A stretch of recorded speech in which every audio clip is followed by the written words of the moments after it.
Mr. Speaker, sir, reply to start question number 68. A. Yes, sir, by criteria as per the framework for implementation of PMAY G. B. Sir, the criteria for availing the scheme are as follows. Household with no adult member between the ages 16 to 59. Female-headed households with no adult male member between ages 16 to 59. Household with no literate adult above 25 years. 4. Households with any member with disability and no able-bodied adult member. 5. Landless households deriving the major part of their income from manual casual labor. The handicapped household falls under point 4 above. Household with higher deprivation scores are prioritized and ranked higher. Yes, please. Mr. Rupal. Thank you, Mr. Speaker, sir. In the course of the reply, it is very much clear. So, I think I will not have any question, but I will seek attention and assurance from the Honorable Minister in charge. Before that, I like to place some issues in the implementation of the PMAY G housing scheme in blocks. In some blocks, almost all the blocks, the list of beneficiaries are being assessed and provided by the VEC in the village level. And while assessing the beneficiary list to the block, it has come to my knowledge that these handicapped people, the people with disability, they are being denied the rights to have the PMAY G. So, on account of they don't have the job cards. So, in the enrollment of job card, in the process of enrollment of the job cards also, they are being denied because they are from the disabled sector. So,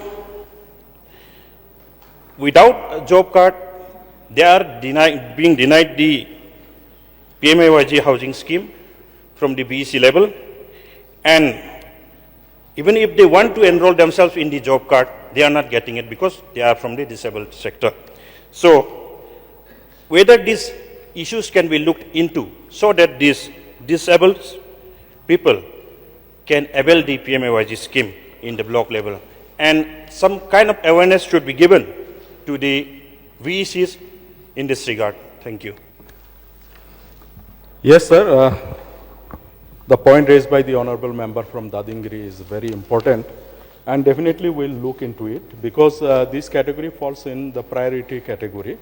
Maybe there is some misunderstanding somewhere. We'll look into it, sir.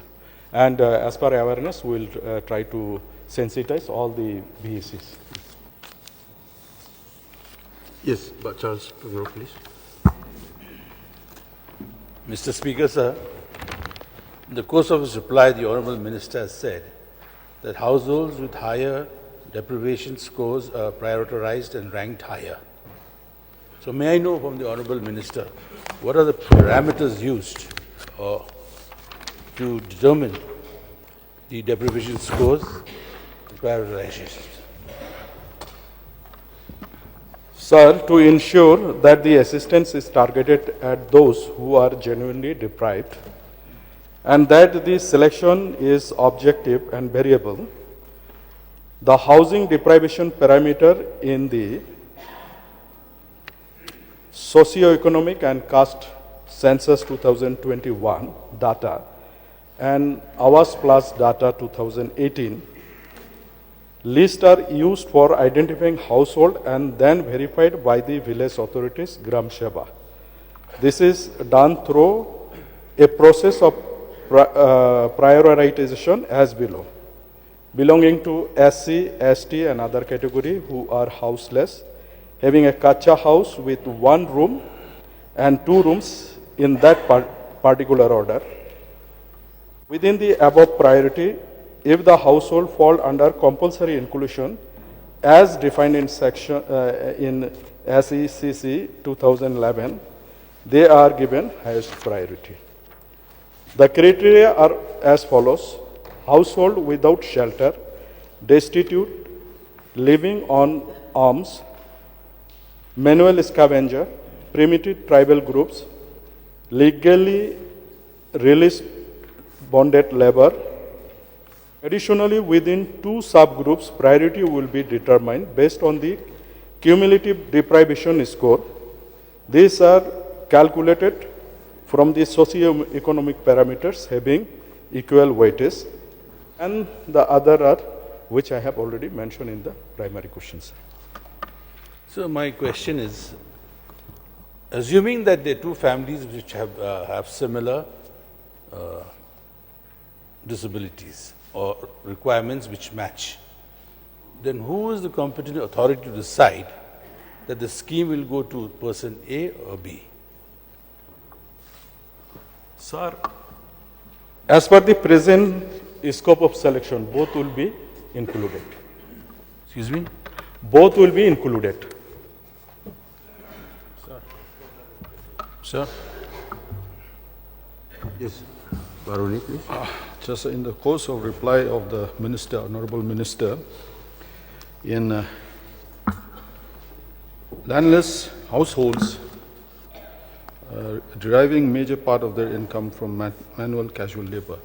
But I was told if they do not own land, then the BDOs do not allot this PMAY G. So if suppose they are landless, is there any provision for such people to utilize the funds to procure land? Sir, basically the idea is to provide house to houseless people. Suppose if they don't have land, where they will construct the house. That is the basic idea with which BDO finds it difficult to release the money to the beneficiary. Sir, I appreciate the answer saying that both will be included, agreed. But as we know that the demand outstrips supply, so in the case where there is only one house to be allotted, then how will you choose who to give it to, since both have the same deficiencies in their criteria selection? Who will you give it to?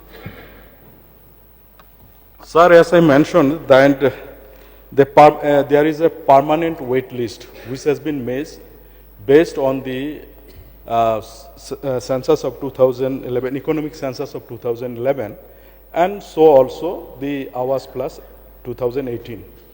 So many houses were left. Now, in 2024, this Awas Plus has given extension for another 5 years. That means this will continue till 2028-29. And at present, survey is going on, sir. So whoever is coming forward, they are being included into the system. And then there will be a permanent wait list. And on the basis, the houses will be given. As of now, sir, this will be continued till 31st March 2025. And as of today, almost 1,20,000 houses have been surveyed, and it is continuing. It will continue till 31st March. Hopefully, all will be included in this survey, sir. Therefore, can we assume that the allotment of houses to persons of similar disabilities will be the sole discretion of the BDO concerned? Not exactly, sir. It will depend on how he will be included in the permanent wait list, because the local VECs will be surveyed and the list will be submitted, and there is a provision of exclusion also. Suppose in this survey some people are having pakka houses, some are having motorized vehicles. There are lots of criteria for that. They will be excluded, rest all will be included, sir. Right. Okay. Now we move. Yes, sir. Just one question, sir. Sir, it's come to my knowledge that some beneficiaries have been selected, but somehow, it's appeared in the system of the block also. But then later on, they were told that their names have been excluded for no reasons given to them, sir. May I get an assurance from the minister that such thing will not happen, and those who have been excluded should be excluded, sir. Should be included, sorry. Yeah. Sir, I have already mentioned that there is some criteria to exclude some houses which have been listed in the permanent wait list. Let me be very specific, sir. Exclusion will be on the basis of pakka houses. If some people's names are already included, but later on it is found that they are having already pakka houses.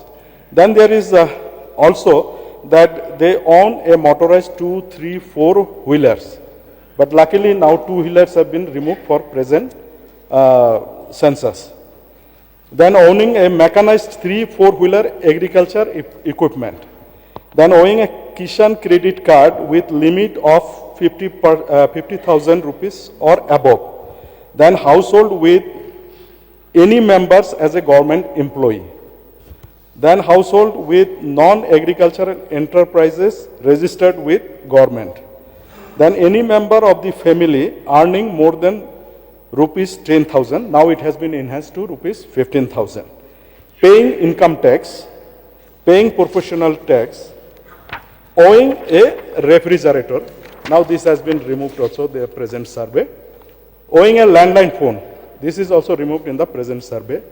Own 2.5 acre or more of irrigated land with at least one irrigation equipment. 5 acres or more of irrigated land for 2 or more crop seasons. Then owing at least 7.5 acres of land or more with at least one irrigation equipment. Now the last provision also removed in our plus 2024. So due to that, and if any case is there, I will request through you, Mr. Speaker, sir, to the honorable member, please send to us, we'll look into it. Mr. Speaker, sir, through you, may I know from the honorable minister whether having a job card is part of the criteria to avail this scheme? Other than some special categories, yes, sir, we insist that job card should be there because ultimately job card is linked to Aadhaar card and Aadhaar card is also mandatory for this. So that means it's part of the criteria where one of the family should be a job card holder. Not exactly the original criteria, but we insist that they should have a job card. And if any cases are there, you can brought forward, we will look into it, sir. Okay. Can the minister be very specific, because it has come to my knowledge where there are people who have been denied simply because they don't have a job card. Sir, as I mentioned that Aadhaar card seeding is one of the most important factor as per provision of these households also. So that's why job card is already seeded. That's why we insist that job card should be there, but it is not a criteria. No, sir. I can understand the need for Aadhaar card, but then job card specifically, because there are those who have Aadhaar, but they don't register themselves with the job card. So specifically, sir, are they excluded or how? If they fall in the, as per the provision, sir, that they do not have a house or house having only 2 kacha rooms and all other I have mentioned, they will be included, sir. One more question, and this also have come to my knowledge where even in my constituency, there are those who might have been living in a rented house in different locality, but they might have a plot of land in another locality. And it has come to my knowledge that they have also been deprived simply because they are not staying in that particular community, locality where they own a plot of land. Sir, this should not be a case, sir. They should apply in the permanent residence place. So may I request the Honorable Minister, maybe this information should be passed on at the block level so that those people should not be deprived. Point is noted, sir.